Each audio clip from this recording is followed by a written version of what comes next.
Welcome to some new r/malicious compliance stories, where people comply to the letter, but not the spirit of a request. I hope you had a great day. The first story is called Do It My Way. Some years ago, I worked at a cruise ship doing souvenir photography. It was my second summer there, and we had a new manager that year that was finishing her master's in photography. Standard, not digital. The pay was based on a group split commission, so if the day photographers did terribly, but the night photographers did amazing, the day photographers benefited, and vice versa. In my first year, the owner stopped by to train us. He gave us specific instructions on how we should photograph guests and why we should be doing it, and saw an increase in sales as a result of it. The owner was doing it for years and ran multiple locations, so I just listened and did what I was told. Fast forward to year 2. We have this new manager who had not been trained yet, but only received basic instructions and was told to defer to the returning employees for things she didn't understand. For the first couple of weeks it was fine. Slow start to the season, so sales of course weren't crazy. Come week 5, when the night cruise started, I noticed that I and my only male co-worker are both only being scheduled for mornings. At first I thought, whatever, free at night, no big deal. I figured since the new manager was working with a returning employee, things would be okay for commission on the night cruise days. The first week of night cruises goes by, and I notice I made drastically less than last year for the number of hours I worked. I checked the sales spreadsheet.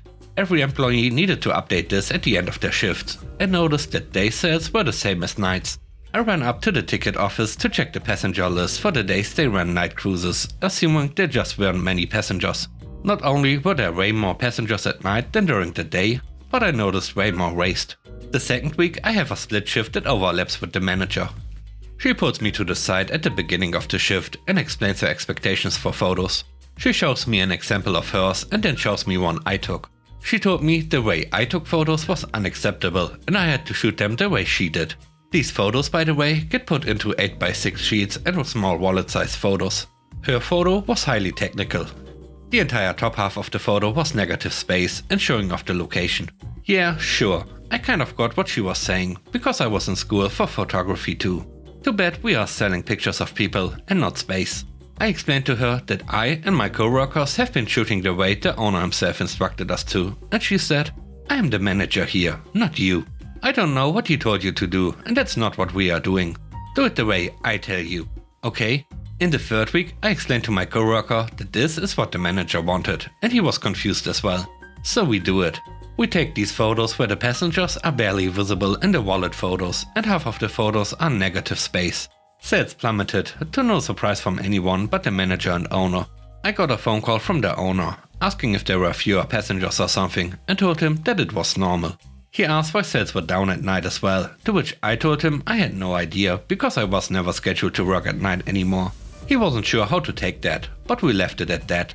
The next week, the owner called me to inform me that the new manager had agreed to mutually terminate her employment there, and then asked why we were having so much trouble. I told him everything she told us to do, and that scheduling was bad since it left us understaffed for night cruises.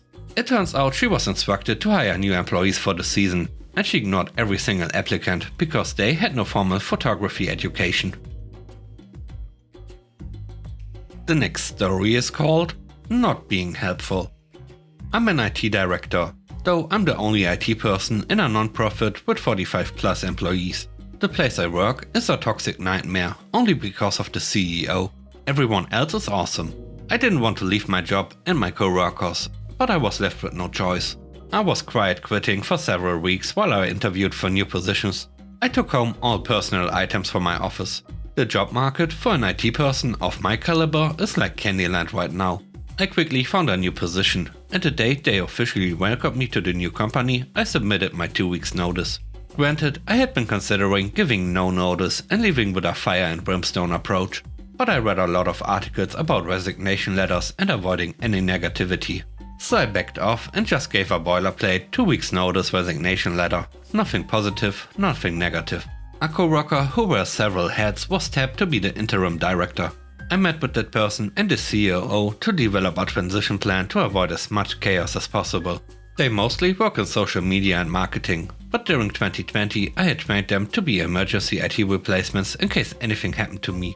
Though they will be okay for a few weeks, they simply do not have the experience to do all of the things I do. We met with the CEO in a cramped office to review the transition plan.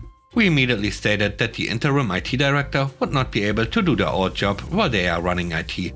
The CEO is a complete narcissist and deeply arrogant, while also being completely incompetent and lacking in the most basic IT skills. She immediately pushed back on the plan, as basically this was not her idea. She rejects everyone else's ideas 100% of the time. I try to speak up and advocate for the COO and the interim IT director, as I've been doing the job for 5+ years, so I know the reality. There's no way they could possibly do IT and their old job. She literally wouldn't let me finish a sentence. She wanted to see a checklist of my job duties. There are hundreds of pages of documentation for my role, which is not really possible to summarize into a checklist. Everyone in the meeting had been emailed a disaster recovery document that I wrote for my role. We referred her to the document that everyone else was looking at. She complained that it hadn't been printed out for her. I simply turned my laptop around and gently pushed it toward her. She flew off the handle. She wanted a printed copy. Also, she said, "You are not being helpful." I was literally in the meeting to be helpful. There are hyperlinks galore in the stock, so a printed copy would be useless, but I tried to oblige by taking my laptop back and started to print it. Before I could finish, she was standing next to my chair and was saying, "Are you going to move?" I guess she was trying to get past me to get to the printer. Not being helpful? You have no idea what that looks like from your IT guy. I said, "Okay, I'm done," and went back to my office, wrote a new resignation letter, went right back to the meeting and handed it in. Instead of leaving in 2 weeks, I will be leaving in 1 week. The CEO's jaw dropped to the floor. She was speechless. She just sputtered as I closed the door behind me. They already begged me to go back to 2 weeks' notice out of courtesy and professionalism. I just told them that courtesy and professionalism is a two-way street, and they hadn't earned it. I'm going to barely work for this last week. Instead of tying up loose ends, I'll just not quite get around to finishing stuff while I watch them scramble. The last story is called Official Work Location. A few years ago, I worked for a very large city as a subject matter expert. Part of my job was delivering training to unionized employees all over the city. I was both the manager and the person who delivered the training, so I did the scheduling, picked the location, etc. Housing prices in the city were crazy, so I lived in the suburbs and commuted by transit. My commute each way to my office at our main corporate office downtown was 2 hours. It was a bus ride, then a train ride, then a subway ride, and then a walk. My workday ended at 4:30 p.m. and I would be on the 5 p.m. train, which would get me home at 6:30 p.m. Anyways, one of the more common training programs I delivered was a day and a half long and was taught to groups of around 20 people at a time. So I would schedule a full day of training, followed by a morning session the next day, and then everyone would go back to their regular duties on the second afternoon.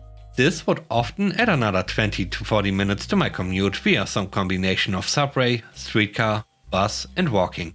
So I would simply adjust my training schedule based on the extra commute time. If it took an extra 30 minutes to get to the location, I would start the session 30 minutes later. And I would normally start the process of heading home to the train station 30 minutes before my official end time, so I could catch my normal 5 p.m. train home. The full day session really only took maybe 6 to 6.5 hours, so my class would already be gone and I would just do some paperwork until it was time to go. The arrangement seemed to work well for everyone involved and had the blessing of my direct supervisor.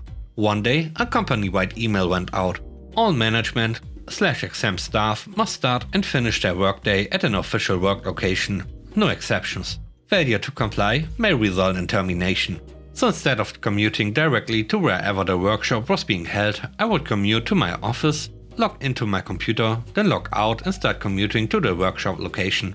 Since I was no longer taking the most direct route from home and was now traveling from the downtown office, this would eat up 1+ hour of my time on the clock.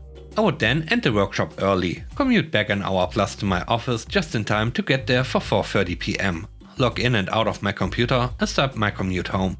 So my day and a half workshop was now a 2-day workshop, and I was still getting home on time. The people attending the workshops didn't care, because they could take their time showing up in the morning, and I would dismiss them early at the end of each day. They were union and were not office workers, so there was absolutely nothing they could do in that last hour of their day. By the time they got to our work location, set up, etc., the day would be over. This cost the company thousands in lost time and productivity. Often additional staff had to be brought in on overtime to cover the workload. This continued until 2020 hit. After that, I was able to deliver the workshops over Zoom from the comfort of my own home and save the entire commute, which prior to 2020 I was told was not an option. And with that, we end today's video. Let me know what you think about the stories. On a scale of 1 to 10, how would you rate the stories in today's video? I hope you enjoyed the video. If you like what I do and want to support me, please subscribe and hit the like button. I hope you have a great day. Stay safe. Bye bye.